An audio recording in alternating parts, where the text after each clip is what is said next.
어서 오세요, 고객님. 첫사랑 찾기 사무소입니다. 첫사랑을 왜 찾냐? 어디서든 만나긴 했을 거 아닙니까? 인도요. 내가 못 알아보면 어쩌죠? 그 사람이 먼저 알아보면 되죠.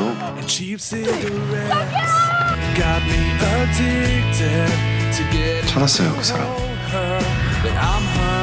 잘 있었어, 정욱 씨? 사실은 처음에는 굉장히 두렵고 내가 할 수 있을까.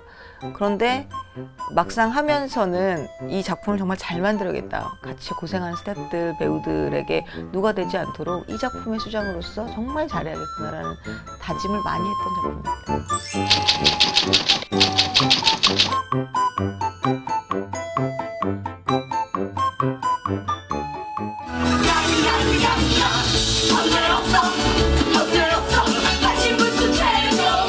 돌아와 기부금 한번 받아나 보려고 행복한 날 크리스마스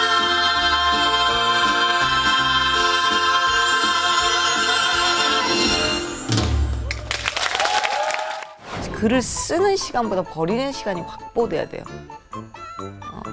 이를테면 한 장면을 쓸 때 그 장면의 퍼펙트한 이야기를 만들기 위해서는 한 10개 정도의 이야기를 쓸 수 있어야 되거든요. 그래서 그 중에서 가장 재밌는 게 당첨.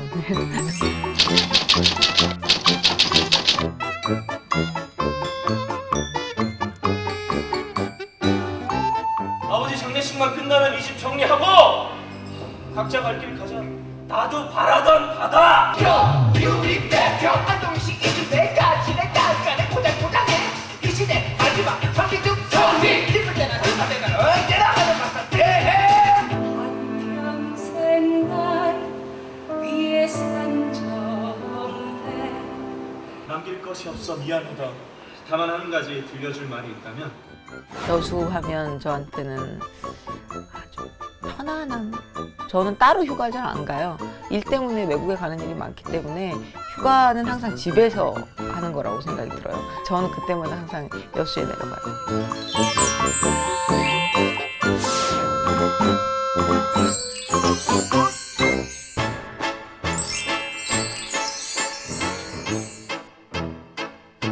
제일 처음 썼던 글? 소설. 네, 뭐 그런 창작품 언제 쓰신 거예요? 초등학교 3학년 때 소설 썼던 것 같아요. 그래서 친구들한테 보여주고 그 친구들이 아직도 얘기해요. 야, 너 옛날에 진짜 나한테 소설 써가지고 보여주고 그랬잖아. 노트에다 써서. 그래서 막 노트 막 두세 권에다 써가지고 막 옛날 5학년 3반 청개구리들 뭐 이런 것처럼 반에서 일어나는 얘기도 써보고 중학교 때는 뭐 살인자 얘기도 써보고 소설 썼었어요. 그래서 꿈이 작가였었어요.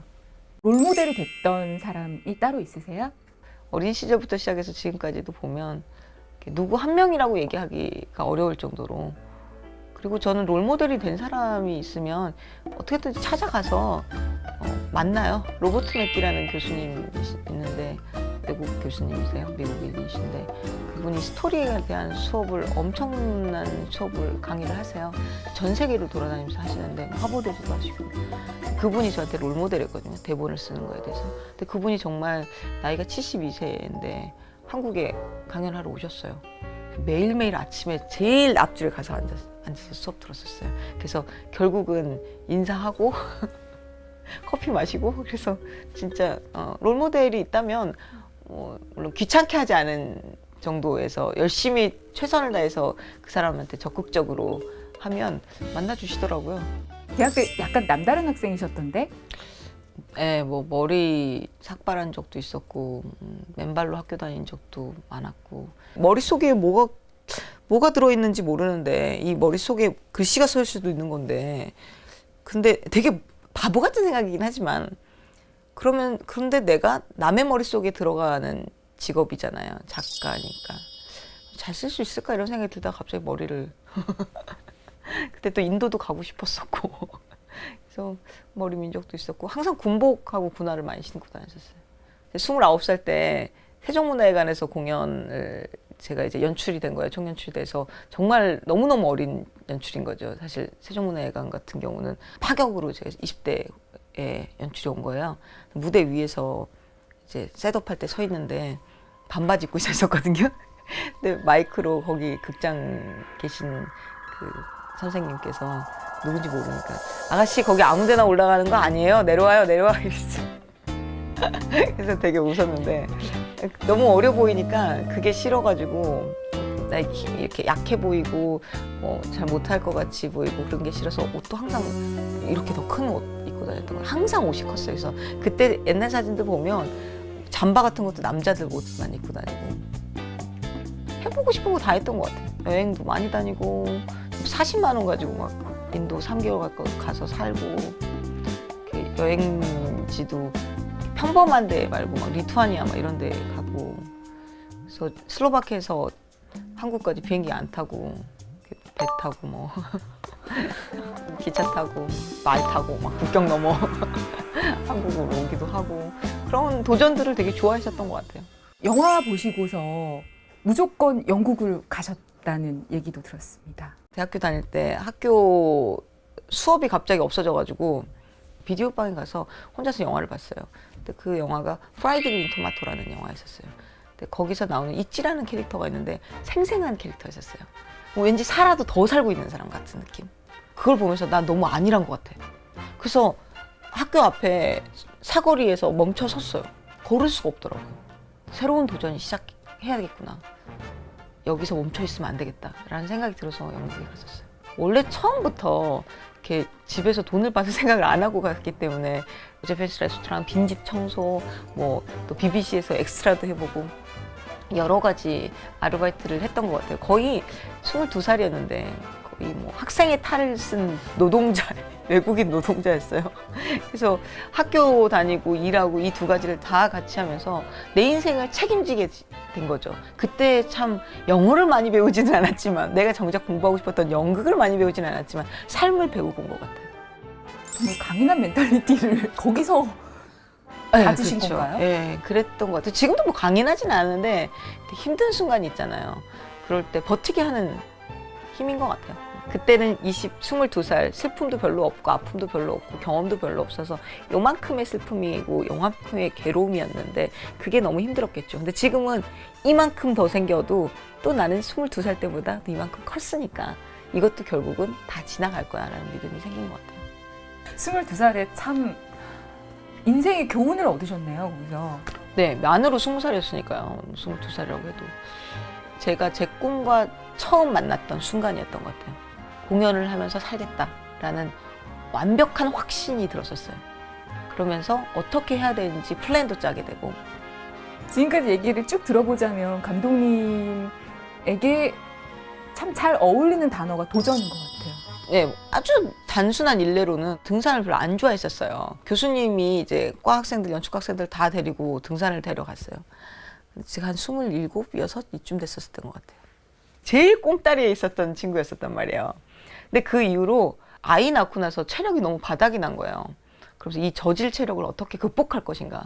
그래서 그래, 그때 잘 못했던 산을 한번 타보자라고 해서 헬스클럽에 가가지고 트레이너한테 정말 계단 오르는 것부터 배웠어요. 처음부터. 그렇게 해서 3개월 동안 연습을 해서 안나푸르나 갔어요. 네팔에. 뭐 그런 일례도 있고 뭐 잘 못하는 부분들에 대해서 계속적으로 컴플렉스를 극복하려고 전 컴플렉스 정말 많거든요.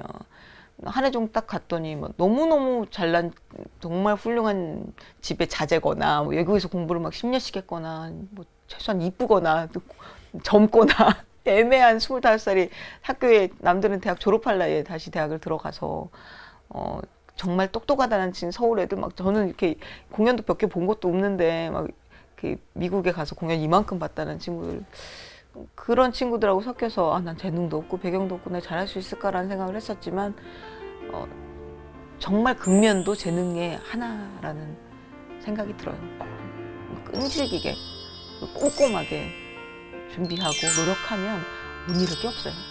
어떤 사람들은 이렇게 지방에서 산 것 자체가 내가 사회생활 하는데 별로 도움이 안 됐다고 생각할 수도 있지만 전 너무 도움이 많이 됐던 것 같아요. 내 어린 시절 나한테 굉장히 중요한 정말 흡수가 쫙쫙 빨아들였던 그 시절에 아름답고 사람들 착하고 정 많은 곳에서 컸기 때문에 내 작품이 이렇게 따뜻한 작품을 만들 수 있지 않을까.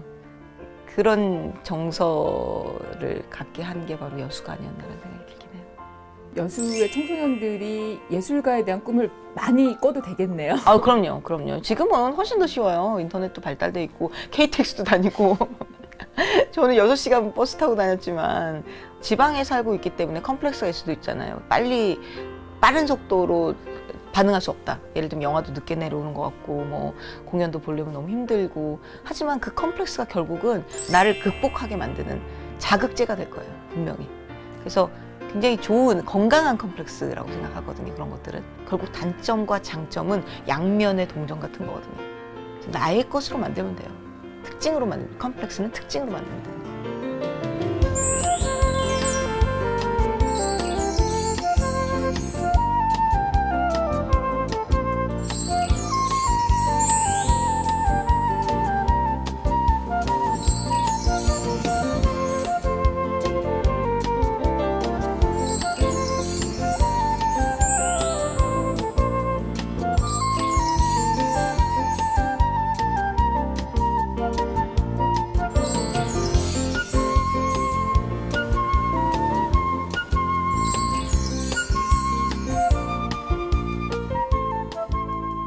슈퍼우먼이시더라고요. 아드님도 5살, 한참 육아도 바쁘실 텐데.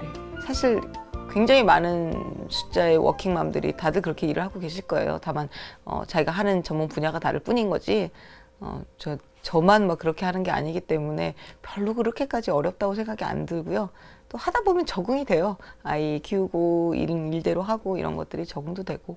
1년에 뭐 한 달 정도는 온전히 그 감독님만의 그런 시간을 갖도록 이렇게 그 외조를 받으신다고. 원래 처음에 결혼할 때부터 그 얘기를 했어요. 나름대로 꿈의 지분 계약이죠. 제 꿈을 위해서 1년에 11개월은 12개월 중에 11개월은 당신의 아내로 살 테니 그 12개월 중에 1개월은 나 장미정으로 살게 해달라 라고 얘기했고, 남편도 흔쾌히 오케이라고 했죠. 지금 결혼한 지 6년 정도 됐는데 남편이 그런 얘기 하죠. 1년에 11개월은 연출가 장미정으로 살고 1개월은 나 장미정으로 사는구나 너는. 미안하게 생각하고 있어요.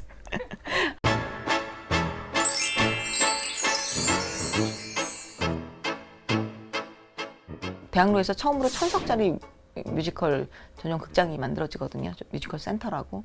이제 그 공연장에서 개관작으로 4월 달에 그날들이라는 김광석 노래를 가지고 만든 주크박스 뮤지컬을 해요. 근데 그 작품이 주크박스 뮤지컬이라고 하면 되게 이제 그 사람들이 생각할 수 있는 그런 스토리들이 있어요. 근데 저희는 대통령 청와대 경호실에서 일어나는 일이거든요. 그래서 미스테리 실종 사건을 다루고 있어가지고 드라마가 굉장히 호기심을 자극해요. 원래 미스테리라는 것 자체가 장르적 특성이 계속적으로 궁금해져야 되는데 주크박스 뮤지컬이 가지고 있는 한계점이자 장점이 다 노래를 안다는 거거든요. 그래서 궁금하지가 않아요. 누가 사랑했지만을 부를까, 잘 부를까가 궁금한 거지 사랑했지만 나오는 건 다 아는 거죠. 그런데 스토리도 재미가 없고 궁금하지 않으면 그 작품은 이렇게 가라앉아 버리거든요. 그래서 이 노래를 잘 살리면서 또 관객들에게도 호기심도 자극할 수 있는 장르가 뭘까라고 생각했을 때 미스테리가 좋을 것 같아서 그래서 저도 미스테리를 써본 적도 있고 그래서 이야기는 그런 작품입니다. 계속 견지해 나가고 싶은 메시지, 주제의식, 이거는 뭘까요? 휴머니티예요. 인간의 관계에서 나오는 걸 수도 있고 스스로 느끼는 뭐 내부의 발견일 수도 있겠지만 사람과 사람들이 만나서 서로 상처받고 또 치유받고 또 살아갈 힘을 얻고 이런 것들은 결국은 저는 뭐 돈이나 내지는 물건이나 배경이나 환경보다는 사람이라고 생각하거든요. 사람한테 힘을 얻는 것, 사람에게 상처를 받는 것, 사람에게 또 다시 결국 알면서 사랑하게 되는 것, 그런 얘기 하고 싶어요. 그러면 꼭 지키시는 원칙이라든가 아니면 금기시하는 것들 뭐 그런 거 있으세요? 나태해지는 거 절대 못 봐줘요. 스스로 나태하다, 안일하다, 이건 정말 아니잖아 라고 생각이 드는 순간들이 있잖아요. 그럼 제 친구들한테도 다 얘기해요. 내가 정말 안일해졌다고 생각하면 쿠폰을 준다. 나 너한테 내 인생에 5번 써라. 이렇게 선배님 안일, 뭐 연출 안 이렇게만 보내도 된다. 내가 안일해 보이면, 나태해진 것 같으면 그거 정말 가장 두려워하는 부분인 것 같아요. 이쯤이면 됐잖아라고 스스로 이렇게 합리화시키는 거 너무 무서운 것 같아요. 근데도 어느 순간엔 스탑을 하잖아요. 매일 뛸 수는 없으니까. 근데 그 스탑이 아름다웠으면 좋겠어요. 네. 뒤에 숨지 않고. 꿈을 갖고 있는 사람들에게 이렇게 먼저 시작을 해보세요라고 조언을 해주신다면? 우선 공연을 보세요. 정말로 물어보는 사람들 중에서 50%가 공연을 본 적이 없어요. 예, 의외로 뮤지컬 공연을 본 적이 없어요. 그리고 봤다고 한 친구들 거의 대부분 라이선스 뮤지컬을 봤어요. 그 라이선스 뮤지컬하고 창작 뮤지컬은 분명히 다른 지점이 있어요. 창작 뮤지컬들을 보셔야 되는 거고, 그게 상황이 안 된다면 뮤지컬 대본집들이 몇 개 있어요. 그런 대본집들을 필사하는 것도 좋은 방법이에요. 그러니까 필사라는 것은 베껴서 써보는 거죠. 방식이 어떻게 가지. 되게 아주 옛날 방법이지만 아주 좋은 방법이기도 해요. 그래서 만약 내가 뮤지컬 작가가 꿈이다, 영화 감독이 꿈이다 라고 하면 영화 감독이 돼서 난 영화를 찍어야지 생각하지 마시고, 영화 감독이 되기 위한 첫 번째 걸음, 영화부터 보시고 영화 시나리오부터 찾아서 읽어보시고, 그게 시작이에요. 그리고 그게 끝이에요.